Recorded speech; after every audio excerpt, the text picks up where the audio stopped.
Hi நண்பர்களை, வாங்க கொள்ளு பருப்பு கடையல் பண்ணலாம். அதுக்கு கொள்ளு எடுத்து வறுத்தெடுத்து வச்சுருக்கிறேன். 2-3 தக்காளியை கட் பண்ணி வச்சுருக்கிறேன். 5-6 பல் வெள்ளைப்பூடு, 2 பச்சை மிளகாய், 15 பல் சின்ன வெங்காயம், பெருங்காயத்தூள், 2 ஸ்பூன் மல்லித்தூள், 2 ஸ்பூன் மிளகாய்த்தூள், 1/2 ஸ்பூன் மஞ்சத்தூள், கருவேப்பிலை தேவையான அளவு, சால்ட்டு தேவையான அளவு, 1 ஸ்பூன் சீரகம், 1/2 ஸ்பூன் கடுகு உளுந்தம் பருப்பு, 2 வரமிளகாய், ஆயில், பெருங்காயத்தூள் எல்லாம் இருக்குது. இப்போ வாங்க ஒரு ஜார் எடுத்துக்கலாம். ஜார் எடுத்து நம்ம வறுத்து வச்சுருக்க கொள்ளு பருப்பு வந்து ஒரு 4 கரண்டி இந்த கரண்டியில் சேர்த்துக்கிறேன். சேர்த்துட்டு அதை குறப்பாக அரைச்சி எடுத்து வச்சுட்டு குக்கரில் அதை சேர்த்துக்கலாம். சேர்த்துட்டு நம்ம கட் பண்ணி எடுத்து வச்சுருக்கிற சின்ன வெங்காயத்தை இதில் சேர்த்துக்கலாம். நான் முழுசாக தான் சேர்த்துக்கிறேன். அதுக்கப்புறம் தக்காளி, வெள்ளைப்பூடு, பச்சை மிளகாய் இதெல்லாம் சேர்த்துக்கலாம். தேவையான அளவு உப்பு சேர்த்துக்கலாம். சேர்த்துட்டு தேவையான அளவு தண்ணியும் சேர்த்துக்கலாம்.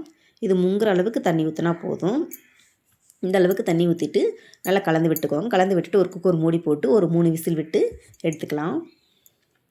எடுத்து பருப்பு மற்ற வச்சு கடைஞ்சி எடுத்து ஒரு பாத்திரத்தில் தனியாக மாற்றி வச்சுக்கோங்க.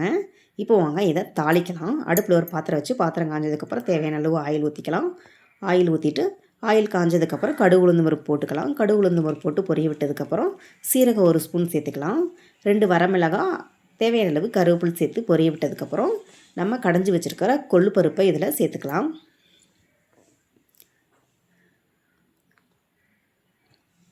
கொள்ளு பருப்பை நல்லா சேர்த்துக்கோங்க. எல்லாத்தையும் நல்லா சேர்த்துட்டு நல்லா கலந்து விட்டுக்கோங்க. கொள்ளு பருப்பில் கடையல் பண்ணுறாங்க, குழம்பு பண்ணுறாங்க, ரசம் பண்ணுறாங்க, எல்லாமே ரொம்ப நல்லது. இப்போ வந்து தேவையான அளவு தண்ணியும் சேர்த்துக்கலாம். தண்ணி சேர்த்துட்டு நல்லா கலந்து விட்டுக்கோங்க. கலந்து விட்டுட்டு மசாலா எடுத்து வச்சுருக்கோம் இல்லையா, அதையும் சேர்த்துக்கலாம். சேர்த்துட்டு நல்லா கலந்து விட்டுக்கோங்க.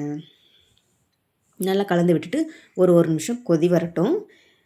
கொள்ளு பருப்பு வந்து ரசம் வச்சு சாப்பிட்லாம். கடையில் எப்படி வச்சு வேணாலும் சாப்பிட்லாம். சாப்பிட்டோம்னா கொஞ்சம் வெயிட் லாஸ் ஆகணும்னு நினைக்கிறவங்க கண்டிப்பாக இது மாதிரி ட்ரை பண்ணி பாருங்கள். சளி முறியணும்னா இதையும் அவங்களும் இவங்க ட்ரை பண்ணி பாருங்கள். கொதி வந்துருச்சு. இப்போ வந்து லைட்டாக பெருங்காயத்தூள் சேர்த்துட்டு கலந்து விட்டுட்டு ஒரு கொதி வந்ததுக்கப்புறம் இறக்கிக்கலாம். அவ்வளோதான். மல்லித்தலையை தூவி விட்டுக்கலாம். கொள்ளு பருப்பு கடையல் ரெடி. நீங்களும் உங்கள் வீட்டில் இது மாதிரி ட்ரை பண்ணி பாருங்கள். ட்ரை பண்ணி பார்த்துட்டு எப்படி இருந்துச்சுன்னு கமெண்ட் பாக்ஸில் கமெண்ட் பண்ணுங்க நண்பர்களே. கொள்ளு பருப்பு கடையில் எப்படி இருந்துச்சுன்னு கண்டிப்பாக நீங்கள் ட்ரை பண்ணி பார்த்துட்டு கமெண்ட் பண்ணுங்கள் நண்பர்களே. மீண்டும் அடுத்த ஒரு வீடியோவில் பார்க்கலாம் நண்பர்களே.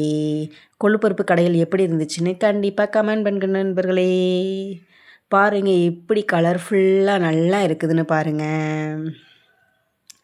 இது வந்து சளி முறியாதவங்களுக்கு கூட டக்குன்னு கேட்கும் நண்பர்களே. கொள்ளு பருப்பு கடையில் வந்து சின்ன பிள்ளைங்க எல்லாருமே நல்லா விரும்பி சாப்பிடலாம். இந்த மாதிரி செஞ்சு கொடுத்தீங்கன்னா கெட்டியாகவும் வைக்கிறதா இருந்தாலும் வச்சுக்கலாம். நான் வந்து கொஞ்சம் கெட்டியும் இல்லாமல் தண்ணி இல்லாமல் வச்சுருக்கேன் நண்பர்களே. பாய் நண்பர்களே.